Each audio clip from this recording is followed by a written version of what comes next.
guys, welcome back to True Crime with Shannon, where I cover missing persons, unsolved cases, crime news, and more. Well, Kouri Richins, the mom who is accused of killing her husband and then wrote a book on grief after he died for children, was in court today on a bail detention situation, and we had detectives on the stand. There was a PI as well as relatives in the family speaking about Kouri and the case. So I'm going to play bits and pieces of it because it actually was quite an extensive hearing, which is pretty rare in the case apparently of bail hearings and what have you. And if you can look behind her there, the gallery looks pretty full. So there's a lot of people in court for this one. Good morning, Detective O'Driscoll. Can you please introduce yourself to the court and explain your relation to this case? My name is Detective O'Driscoll. I've been with the Summit County Sheriff's Office for 7 years. I'm assigned to the Investigations Division. I was assigned to be the lead detective in this case in April of this year. This case is an active case and the investigation is ongoing. Detective, what was the Sheriff's Office first involvement in this case? On March 4th, 2022 at 3:22 hours, Summit County Dispatch received a 911 call regarding an unresponsive male in the Francis area. Have you listened to that 911 call? Yes. Who placed that call? The defendant, Kouri Richins. In addition to saying that someone was unresponsive, did Ms. Richins, the defendant, identify who was unresponsive and anything else about that person's condition? Yes, she stated that it was her husband, Eric Richins, that was unresponsive, that he was cold to the touch and not breathing. Did EMS and police respond to that address? Yes. Is that the family home? Yes. Was a portion of the police and EMS response captured on police body camera video? Yes, it was. Have you reviewed that video? Yes, I have. On that video, what time does EMS pronounce Eric Richins dead? 03:58 hours on March 4th. What, if anything else, does EMS say about how long he had been dead? One of the EMS personnel made the comment that he had been dead a while. Did the state medical examiner's office conduct an autopsy of Mr. Richins? Yes, they did. Have you reviewed the medical examiner's autopsy report? Yes. And the toxicology report that's part of that? Yes. What did the medical examiner identify as the cause of death? Drug intoxication, with the specific drug being fentanyl. I'm going to now ask you, Detective, some questions about someone with the initial CL. Do you know who I'm talking about when I say CL? Yes, I do. Who is CL in relation to the defendant? CL is an associate of the defendant. She cleaned houses for the defendant's business as well as her personal home at times. Does CL have a criminal drug history? Yes. Have you interviewed CL in connection with this case? Yes. Approximately how much time have you spent interviewing her? Over the course of multiple interviews, several hours each, I would say upwards of 10 hours. Was CL in custody when you interviewed her? Yes, she was. Was that interview captured on video and audio recording? Yes. What, if any, promises did you make regarding, or to CL regarding her cooperation with being interviewed? CL was not made any specific promises, but at the outset of our interviews, we explained to her that her cooperation in our investigation would result in us working with the prosecutors that were responsible for the charges she was facing. Did you express to CL the seriousness of this case as well as the charges she was facing? Yes, we expressed to her the seriousness of the charges and the possible results of those charges, As well, we impressed upon her the importance or the value of her testimony in this case as it related to the charges that she was facing, and that her testimony or any information that she may have was more important to us. Did you stress to CL that the information you were asking her about needed to be credible and verifiable? Yes, we told her at the beginning of our interview that any information that she may have, we would need to corroborate in order for it to be of value to us. Did CL cooperate with being interviewed? Yes, she did. Did CL know Eric Richins? Yes, CL told us that during the time that she spent cleaning the Richins home, she got to know Eric, that she felt that he was a really good person, she liked him, and she was very saddened to hear that he had passed away. Did you get the impression that part of the reason CL cooperated is because she felt bad for Eric Richins? Yes, in fact, she said so many times in our interviews.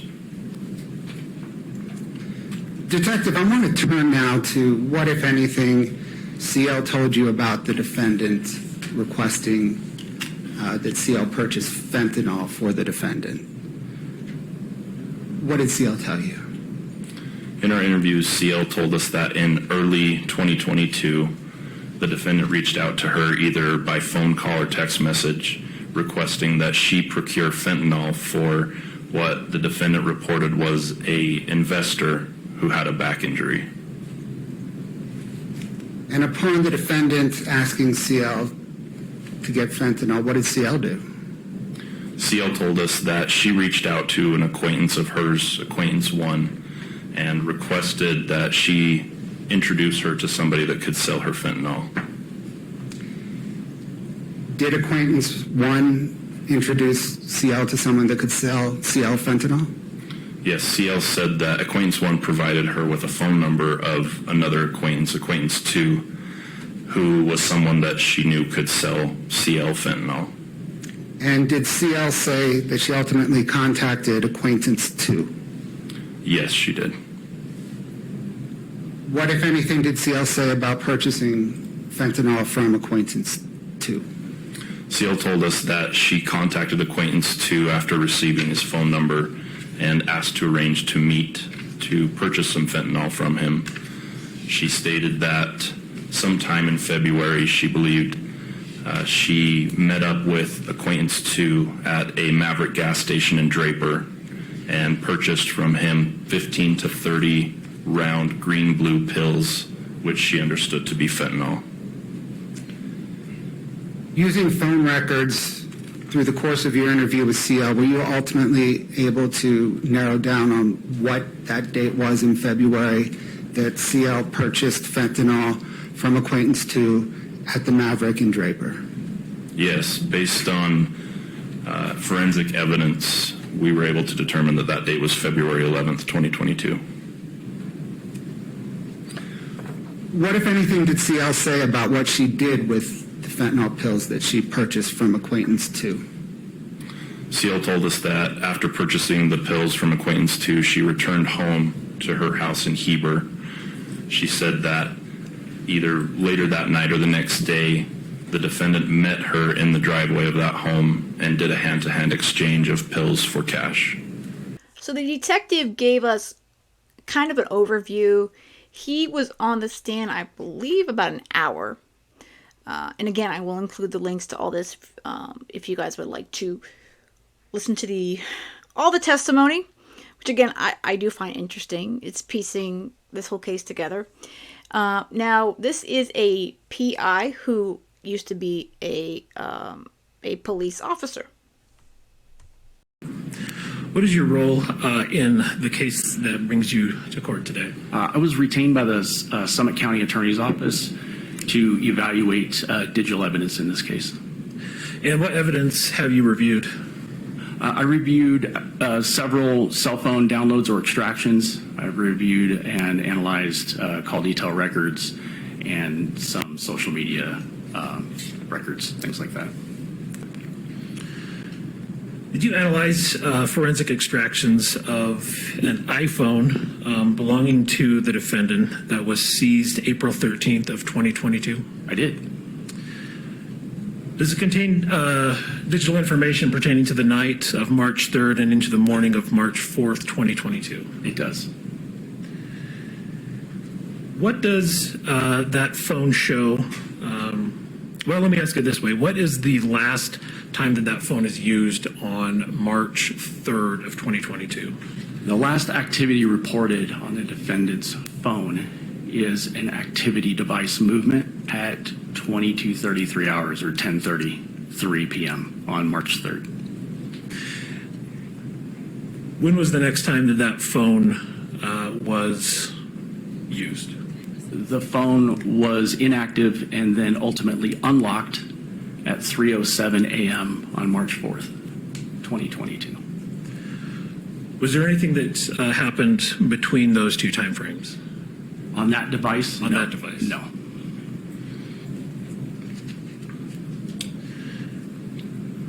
Does the extraction of that phone indicate if it was moved in that time frame? It does. And how are you able to tell that? Through the download, in this case we use Cellbrite for the download. In the download, it gives an activity, like a connected device activity movement. Usually that's an indicator of another connected device, such as a tablet or a smartwatch or something of that nature. Those two devices will communicate with each other and report potential movement of the phone through that application. Was there anything significant that occurred at 3:22 hours on March 4th? At 3:22, yes, a 911 call was made. So between the time that the phone is used at 3:07 that morning and 3:22, is there any activity that could be seen from the download? There is. What is that? At 3:07, the device is unlocked. At 3:08 a.m., the device reports some type of movement. Either the device itself or a connected device is moving. At 3:12, the phone was unlocked. At 3:16, the phone was unlocked again. At 3:19, the phone was unlocked again, potentially twice. There was movement again at 3:21, and then at 3:22, the 911 call was made. So roughly a time frame of 15 minutes between the first time that phone is used and the time that a 911 call is placed. Correct. As you were analyzing the forensic data from that extraction, were you able to observe any noticeable patterns of deletion from that phone? It appears that there is some deletion in that device. Okay. And can you describe what is being deleted in that phone? It looks like there's gaps in things like web history, web searches, particularly the call log. When a person makes or receives a call or a text, those are recorded in the call log of the phone. And there are there's messaging that is included in the carrier report, the call detail record, that I would expect to see also logged within the device that are not in the device. Okay, so you're seeing those in the carrier records, but not on the device themselves. Correct. For instance, there's multiple calls and texts to an individual. I would expect to also see that retained in the call log of the device itself. And in a lot of instances, particularly in the weeks prior to the death, there's a lot of that is missing. And from the carrier records, are you able to tell who those calls were going to? Yes. Who was that? There were several people. But as it relates to this case, one that stood out was a witness that has been mentioned as CL. Did you analyze a forensic extraction of a second iPhone belonging to the defendant that was seized in May of 2023? Yes. When did activity begin on that phone? The activity on that phone started shortly after her original phone was seized in April of 2022. Were you able to observe internet searches on that phone? Yes. And did you create a PowerPoint of some of those searches? I did. And just for the court and council's reference, this is docket item 141. Were you able to tell when those searches were done? Yes. How did you do that? There is a date and time stamp of the history, the web history. So, for instance, if you visit a website and you click through it using your device, it will report what date and time that you did that, connected to that website. I see. On April 18th of 2022, did the phone access an internet site of an article entitled "What Happens to Deleted Messages"? Yes. On May 10th of 2022, did that phone access a site for an article entitled "How Do Police and Forensic Analysts Recover Deleted Data from Phones"? Yes.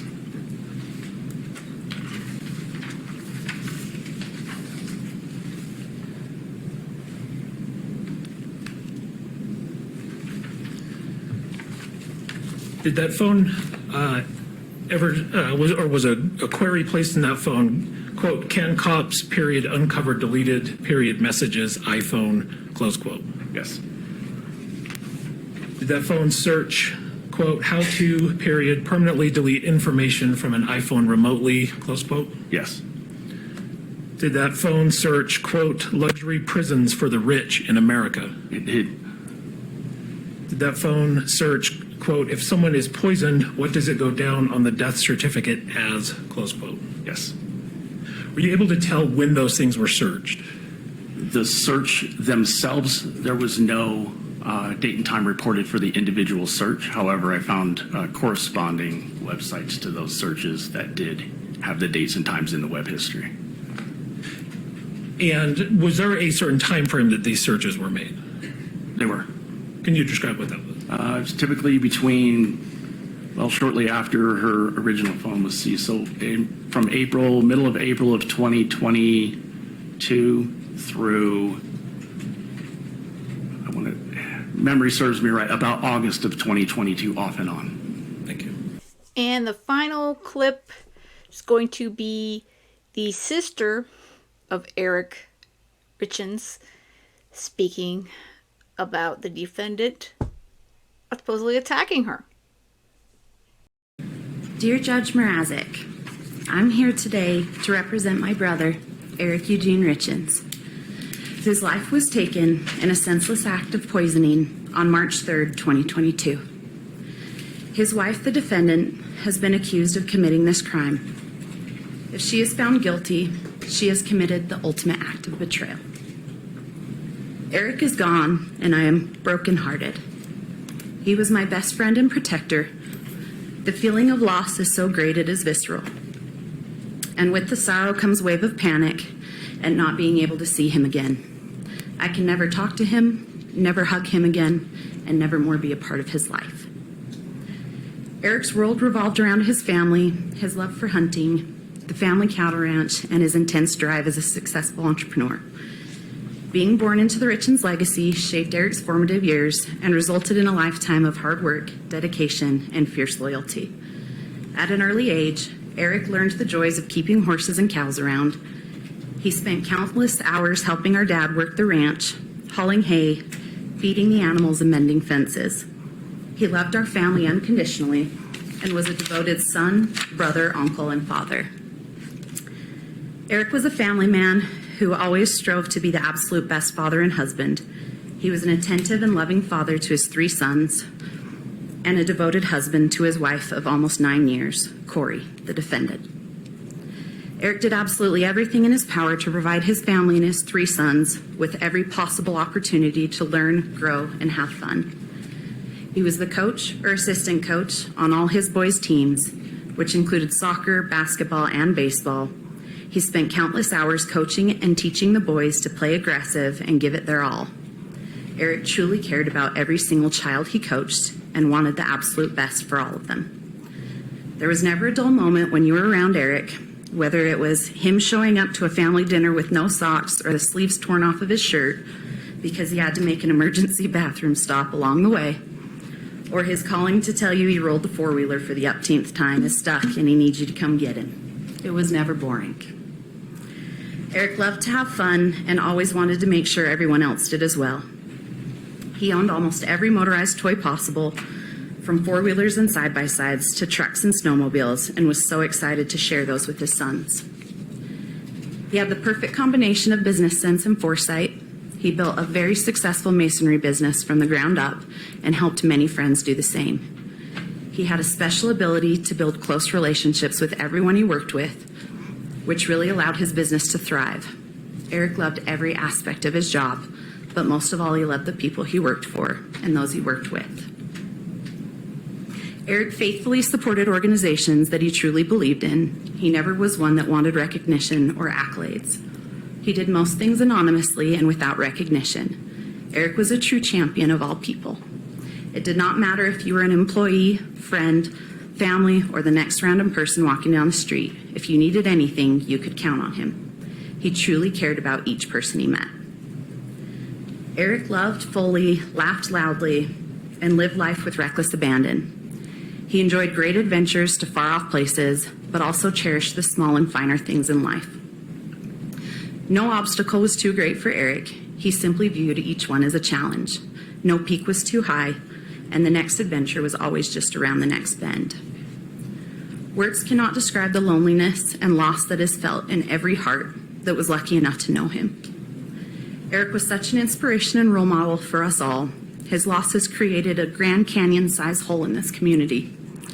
Except instead of taking millions of years to slowly form, our worlds change overnight.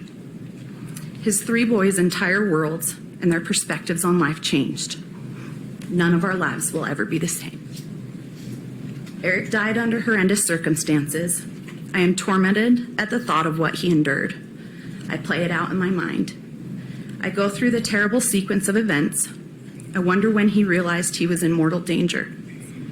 I wonder what Kouri may have said to him in his last moments. How long was he conscious, knowing he would die? Where were Eric's boys when all of this happened? Did they hear Eric's body fall to the ground? Did they catch a glimpse of their father taking his last breath? It's torture to think of. Why did Eric lose his life? Why did the boys lose their father? Was it because of Kouri's greed and desire to get life insurance and other assets? If so, that is abhorrent. How could anyone value human life so cheaply? I cannot comprehend it. I'm overflowing with grief and pain at the thought that Eric meant so little to her. If Eric had died because of an illness, he would have been cared for. He could have looked after him and been with him. If he had died because of an accident, people would have tried to help. There would have been kindness. But there's no comfort to be had here. There's no consoling thought in the way Eric died. In his last moments, after being intentionally poisoned, he was faced with betrayal and terror. The thought of it is unbearable. I am haunted by the horror of it. This last year has been a living hell for our family. We have watched as Kouri has paraded around portraying herself as a living widow and victim while trying to profit from the death of my brother. Both by trying to profit from a book about his death and trying to get life insurance and assets that should go exactly where Eric wanted them to his boys. Immediately after Eric was killed, Kouri told us she could not help us get anything ready for the funeral as she was too distraught with grief. We shortly found out that was not true at all. In fact, she pulled herself together enough to go close on the purchase of a $2 million home, hire a real estate agent, hire an architect to create CAD drawings of the home, hire a lawyer in order to file a lawsuit on Eric's trust, hire a locksmith to come break into and clean out my brother's safe, and attempt to have Eric cremated. She mustered up the strength and resolve to do most of this within 48 hours of his death. Kouri assaulted me. I will never forget the look in her eyes when she attacked me that Sunday morning. It was early and had been snowing most of the night. I was just getting ready to leave and heading out to the car when I saw a locksmith in Eric's detached garage starting to drill out his gun safe.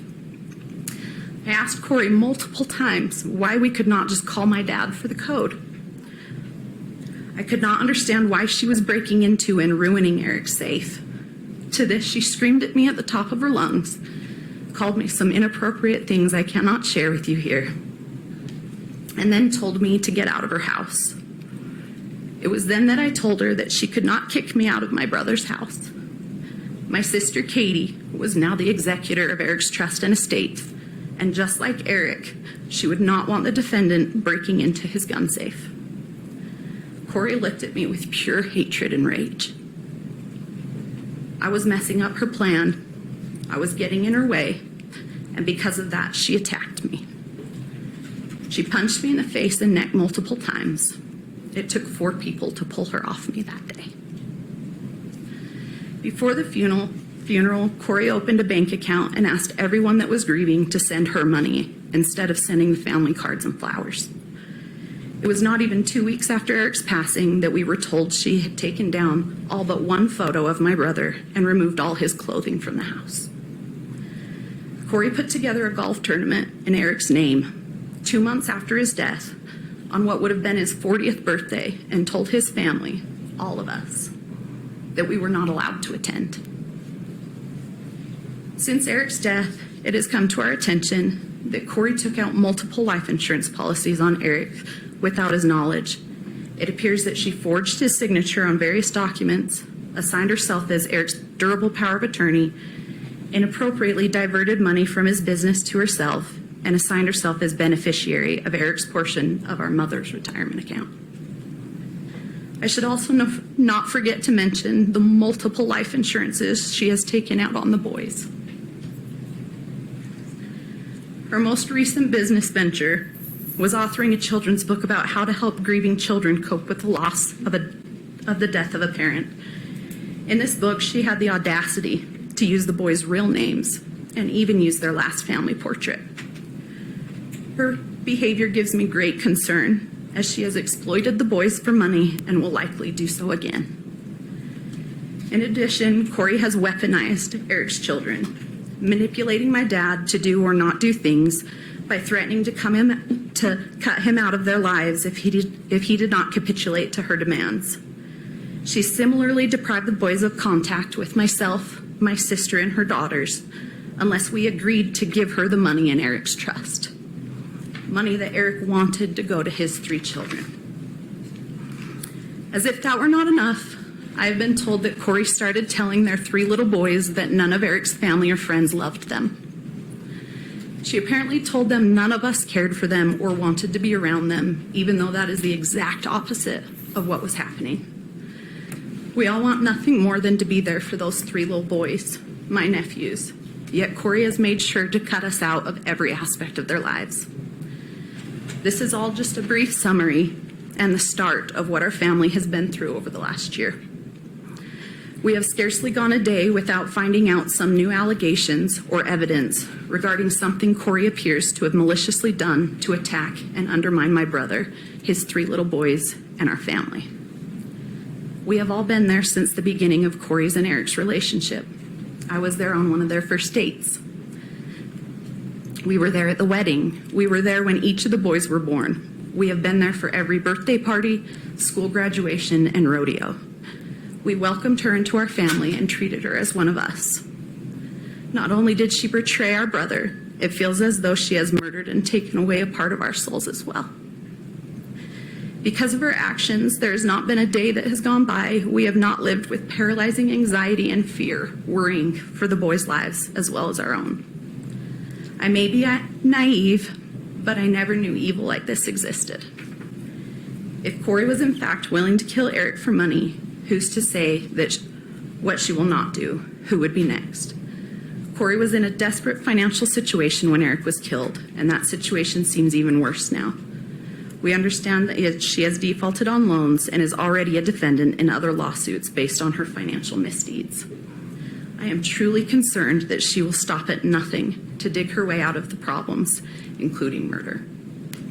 She seems devoid of moral sensibility, and there is no telling what she will do if she is released. Judge Mrazek, her fate lies in your hands. Please do not allow Kouri to use the fraudulent life insurance proceeds to get out on bail. That would be morally reprehensible. Please do not allow Kouri to take advantage and make a mockery of our justice and legal system anymore. She has done enough. Please do not allow Kouri to hurt Eric's memory, our family, friends, and community anymore. We have been through enough. Please do not give Kouri the opportunity to hurt Eric's 3 boys anymore. They have lost enough and have been through enough. Since Eric's death, we have learned and unfortunately are continually reminded that Kouri is desperate, greedy, and extremely manipulative. If she gets out on bail, I will be afraid not only for my own life and those of all of my family, but most importantly for the lives of Eric's 3 sons. Our family has already suffered enough. Please do not let Kouri out on bail where she will be a risk to do further harm. Please protect what Eric put his life on the line for, his 3 boys. Thank you. I wanted to leave that complete statement from the sister on here because I think that's really telling about who Kouri truly is. It's really sad, and seeing what she's done to not only these boys by taking away their father, but to his sister and to the rest of that family. It's horrific. All for money. All for money. So the judge denied bail for Kouri Richins. She'll remain in jail pending trial at this point. I think from hearing just this bit of information today, wow. This goes to show evil comes in all forms. Truly does. Alright guys, that's all I've got for this one. I hope you have a great rest of the day. And most of all, stay safe.